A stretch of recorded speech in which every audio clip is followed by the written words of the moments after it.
કેટલીક વખત અહીંથી અમુક બાબતની આપણે માન્યતાઓને ઠસાવી દીધી હોય ને, એ માન્યતાઓ હંમેશા આપણને એ તરફ ખેંચી જાય કે એ કરવા તરફ આપણને દોરે.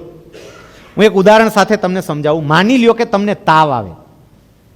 સુરતમાંય કદાચ એવું હશે, અમારા વિસ્તારમાં છે જ તે.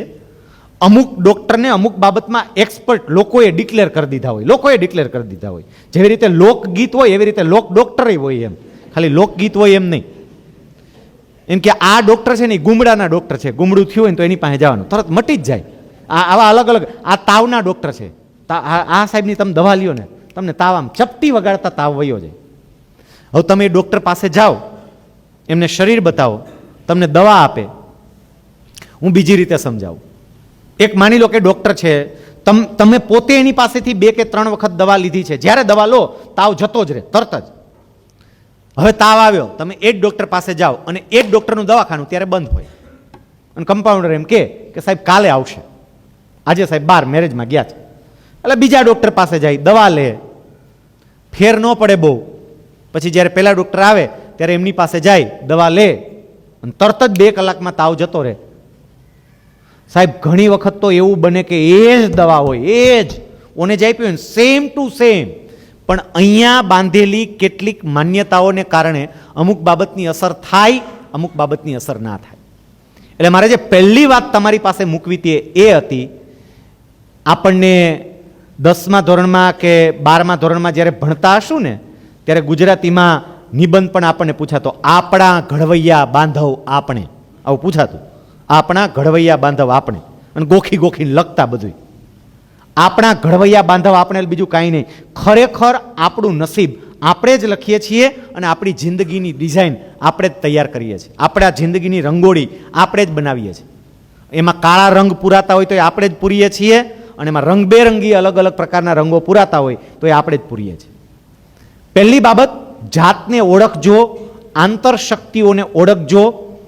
જો આંતરશક્તિઓની ઓળખ મળે, વ્યક્તિ જાતને ઓળખી શકે તો અદ્ભુત કામ કરી શકે. હવે બીજી વાત, ચલો ઓકે, હું મારી જાતને ઓળખું, મને આ વિચાર આવે કે ના બરોબર છે, સાચી વાત છે, ભગવાને ખૂબ શક્તિઓ આપી છે, હું જે વિચારું એ જ પ્રમાણે મારા જીવનમાં બધું બનતું હોય છે.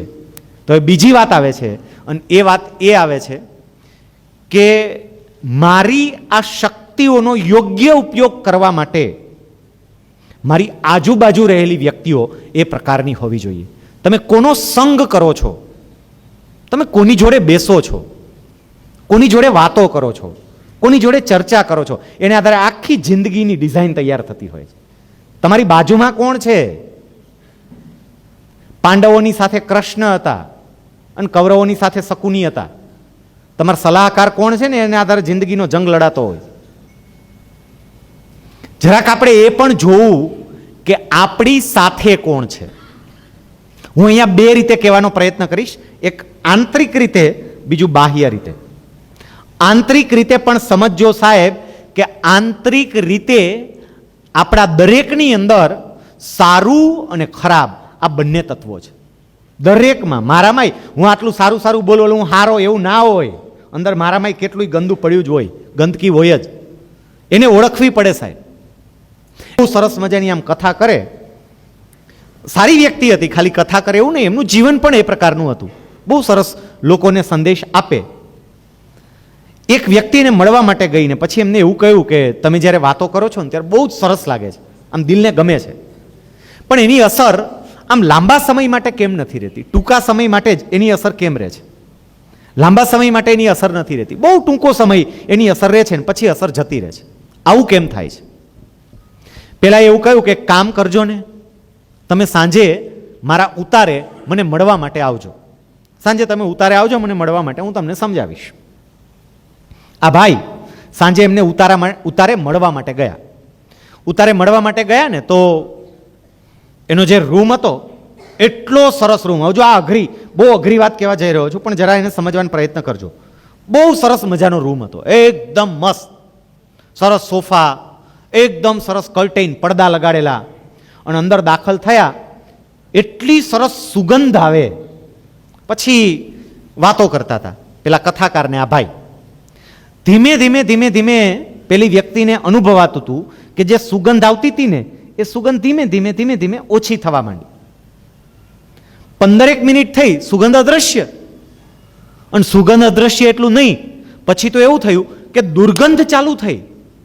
સુગંધ અદ્રશ્ય થઈ ગઈ, દુર્ગંધ ચાલુ થઈ. દુર્ગંધ ધીમે ધીમે ધીમે ધીમે વધવા માંડી અને અડધી કલાક પછી તો આ માથું ફાડી નાખે એવી દુર્ગંધ આવીને એમ થાય કે ભાઈ બહાર માર નીકળી જ જાવ, અહીંયા નથી રહેવું. અને એને કીધુંય ખરું કે આ તો કેવું છે, હું આવ્યો ત્યારે સુગંધ, સરસ મજાની સુગંધ, અને પછી દુર્ગંધ ચાલુ થઈ ગઈ, માથું ફાડી નાખે એવી દુર્ગંધ છે. કથાકારે એવું કહ્યું કે એક કામ કરો, આ સરસ મજાનો તમને રૂમ દેખાય છે ને, સજાવેલો ધજાવેલો, 4 ખૂણામાં સરસ મજાના આમ પોસ્ટર રાખ્યા છે આપણે, 4 ખૂણામાં જો પોસ્ટર સરસ મૂક્યા છે. ગમે છે ને તમને પોસ્ટર જોયા કે આ બહુ સરસ ફાઇન પોસ્ટર છે. હવે એક કામ કરો, આ 4 ખૂણામાં જે પોસ્ટર છે ને ત્યાં જઈ અને પોસ્ટરની પાછળ શું છે ને એ જરાક જોઈ આવો ને. 4 ખૂણામાં પોસ્ટર રાખ્યા, જરાક ત્યાં જઈને જોઈ આવો. ગયો, એક જગ્યાએ ગયો, જોયું તો પોસ્ટરની પાછળ સડેલા શાકભાજી હતા, બધા સડેલા શાકભાજી બધા પડેલા હતા અને એટલી દુર્ગંધ મારતા હતા. બીજા ખૂણામાં જઈને જોયું તો ત્યાં એ જ પ્રમાણે કોઈ મૃત પ્રાણીનું શરીર પડ્યું હશે અને એકદમ વાસ મારે. દરેક ખૂણામાં આવી ગંદકી હતી. પેલી વ્યક્તિ તરત બહાર જ નીકળી ગઈ. પછી કથાકારે એવું કહ્યું કે તમે આવ્યા ત્યારે સુગંધ શું કામ આવતી હતી એ ખબર પડી? એ કે હા, તમે સ્પ્રે છાંટ્યો હશે.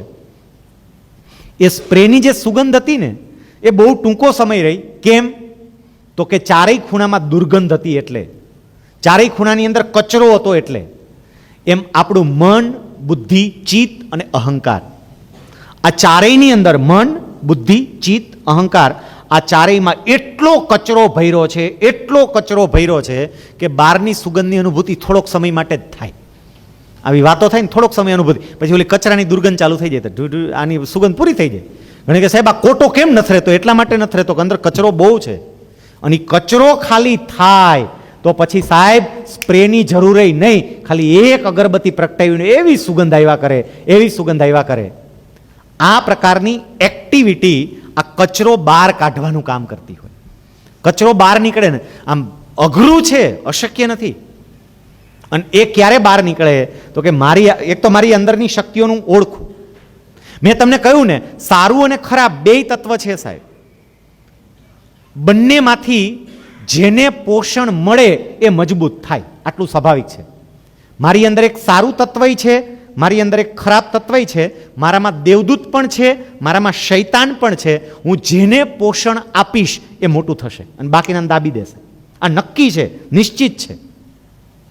એક ટ્રેનની અંદર ઉનાળુ વેકેશનમાં કેટલાક લોકો બહાર ફરવા માટે જતા હશે, વેકેશનનો લાભ લેવા માટે, અને બરાબર એ વખતે એક સીટ ઉપર 3 વ્યક્તિ બેઠી હતી. એ 3ની જ સીટ હશે, સમજો. આમ તો વધારે સારી રીતે તમે સમજી શકો એટલે હું હજી થોડુંક ઓછું કરું. 2 વ્યક્તિની સીટ હતી, 2 વ્યક્તિ બેઠી હતી. ત્રીજી વ્યક્તિ એના ઉપર બેસી શકે એમ નહોતી. 2 જ વ્યક્તિ બેઠી હતી, ત્રીજી વ્યક્તિ બેસી શકે એવી નહોતી. એ બંને વ્યક્તિઓ ત્યાં બેઠી હતી. એક વ્યક્તિ વ્યસની હશે, એક વ્યક્તિ સદાચારી હશે.